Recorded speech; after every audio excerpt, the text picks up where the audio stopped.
Good evening and welcome. I am Amarachi Ubani. Tonight, tragedy averted in Maiduguri as security operatives intercept suicide bombers in the Kasuan Shanu area of the Borno state capital. Nigerians continue to savor the joy of Christmas as they troop out to fun spots and receive gifts in the spirit of the season. Fire engulfs Makira markets in Yobe state, leaving property worth about 28 million naira destroyed. And massive search operation continues for a Russian military plane which crashed yesterday with 92 people on board.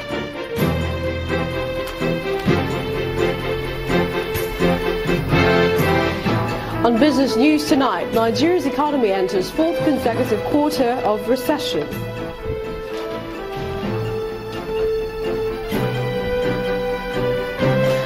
And on sports news tonight, Kelechi Iheanacho's goal shoots Manchester City to second position in their English Premier League with victory over Hull City. Hello, I'm Ibrahim Adra, and from Abuja, travelers cry out over seizure of foreign rice found in their possession by personnel of the Nigeria Customs Service.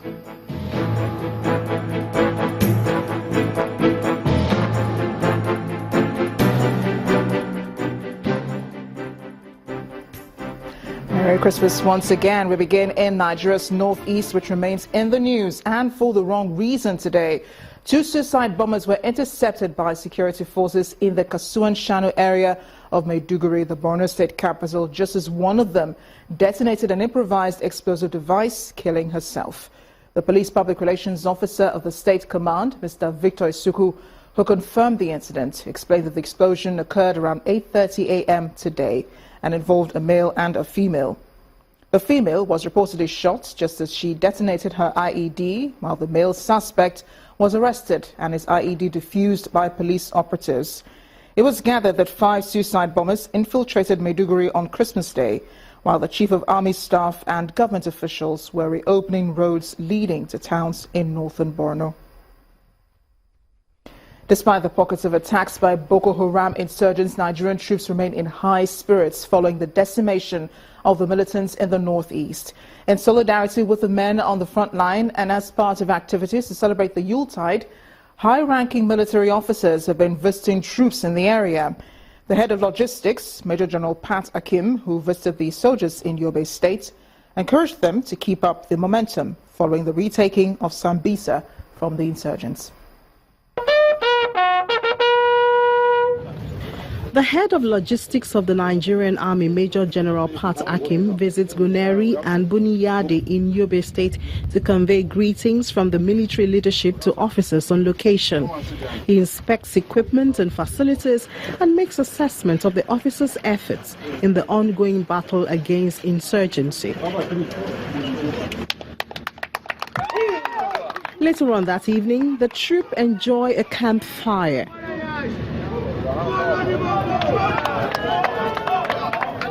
The commandant of the 27th Task Force, Brigadier General Emmanuel Ikwesi, explains the importance of the social gathering. This definitely will boost the morale of our troops, especially as we make endeavor work in the ongoing operation to finally put the insurgency in Northeast to rest. The evening ends with a rare opportunity for the officers to show off their dancing skills.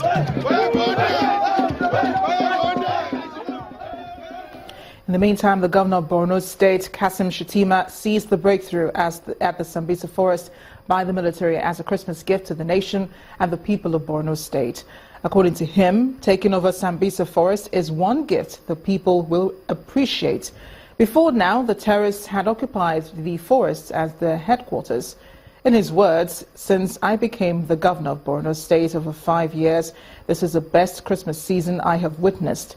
2016 is for me Nigeria's year of victory and Borno's year of hope and resurrection. It is in this 2016 that we began to have access to major towns like Gwoza, Bama, Dikwa, Munguno, and Damasak following their liberation by our gallant armed forces. But staying with security, there seems to be no hiding place for terrorists in the country, as one of the leaders who escaped from Borno State and settled in Lagos has now been arrested. The Chief of Army Staff, Lieutenant General Tuku Buratai, told journalists in Maiduguri that the Nigerian Army has resolved to go after all fleeing commanders of Boko Haram. The Army Chief opened 2 major roads in Borno State that had been closed since 2014 at the height of activities of the insurgents. The roads are Maiduguri Gubio Damasak and Maiduguri Mungono Baga. The Army Chief also asked soldiers in the northeast to pursue the fleeing Boko Haram terrorists and intercept them. It does appear that the president's announcement on the end of Boko Haram has been put to test with a blast in Maiduguri, Borno State, but his wife is going ahead by visiting wounded soldiers at the 44 Army Reference Hospital in Kaduna. Many of them sustained various serious injuries from the battlefront. The president's wife was represented by the wife of the deputy governor of Kaduna State. The First Lady's team at the 44 Army Reference Hospital in Kaduna. Wounded soldiers on admission with various degrees of injuries sustained from the battlefront. About 40 of them are receiving treatment. This hospital still remains the base hospital for Operation Lafia Dole in the northeast. We have so many patients still coming in, despite the fact that there have been a decrease in the general number of casualties that we're receiving because of the success being recorded in the operations. But we still have a lot of people who are coming in, particularly from IED injuries, mines injuries, explosives and ambushes. They fought for this country to keep the peace of this country, and they have gotten into what they are today.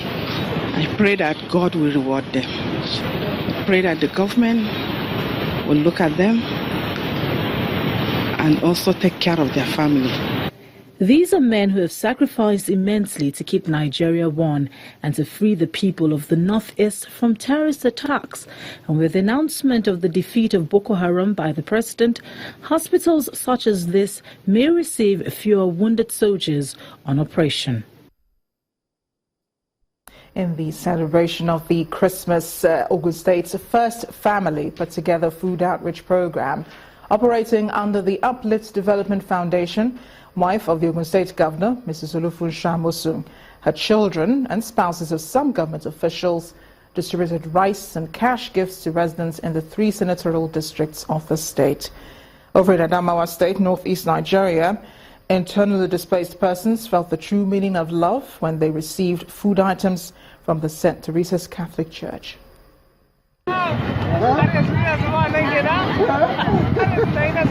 The Yuletide is always a time to share with others, and some of those displaced by the Boko Haram insurgency gathered at the St. Teresa's Catholic Church in Yola, the Adamawa State capital, to receive food items as part of the Christmas celebration.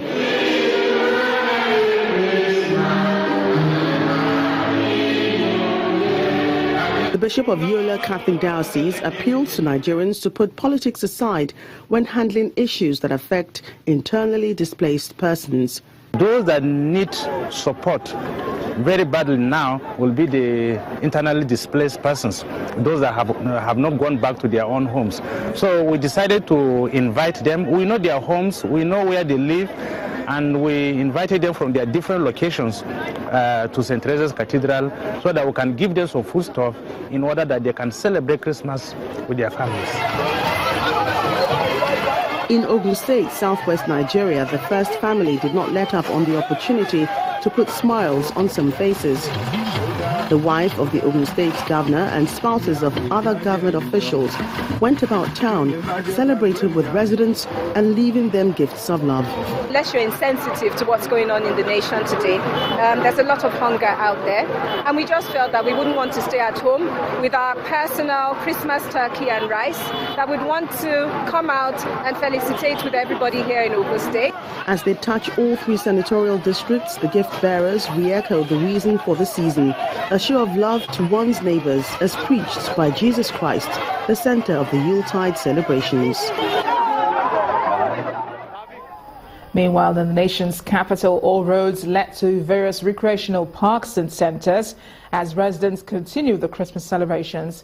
The celebrations notwithstanding, the current economic situation in the country is top on the minds of some Nigerians who expressed hope for better days ahead. The church services are over and residents of Abuja are at various fun sports in the Federal Capital Territory. Everyone gaily dressed as they troop into the park and recreation centers. At the Millennium Park in Abuja, security agencies conduct stop-and-search operations in a bid to safeguard fun seekers. It was an atmosphere of excitement with plenty to share. And children have a field day running around, playing various games and generally having a good time. Some of the residents say the holiday is an opportunity to relax with loved ones after a very busy year. I'm just here to relax, snap pictures, and see many things here.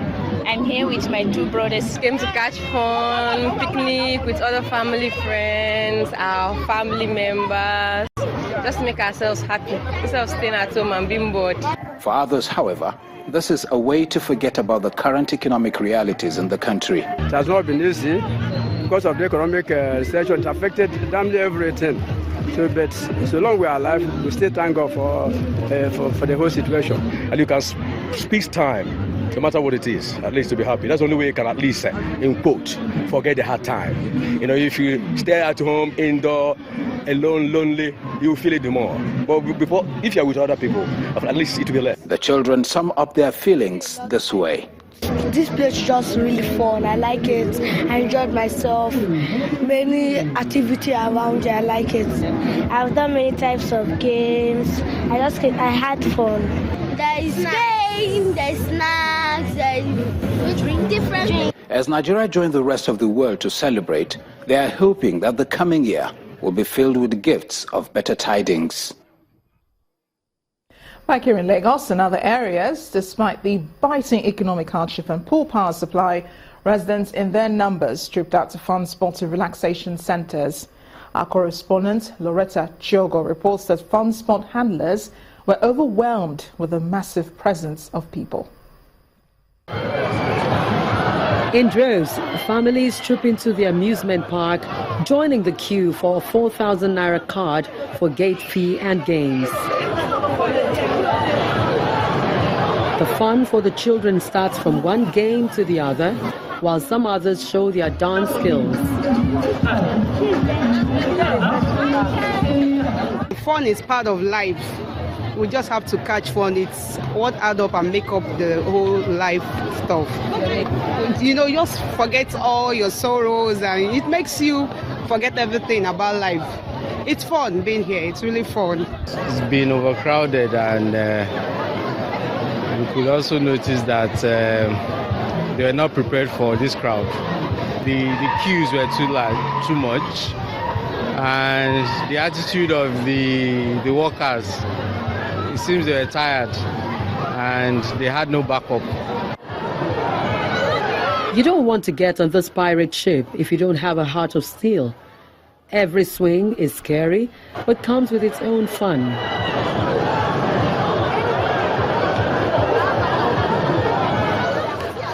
The fun is also amazing here. The children pick the indoor games of interest. With the number of crowds that have come out to the park today, it just goes to show that Nigerians are determined to be strengthened even in the midst of crisis. Recession or not, the fun keeps going on. In Owerri, the Imo State capital, families also visit different fun sports to spend time together, not minding the economic situation in the country.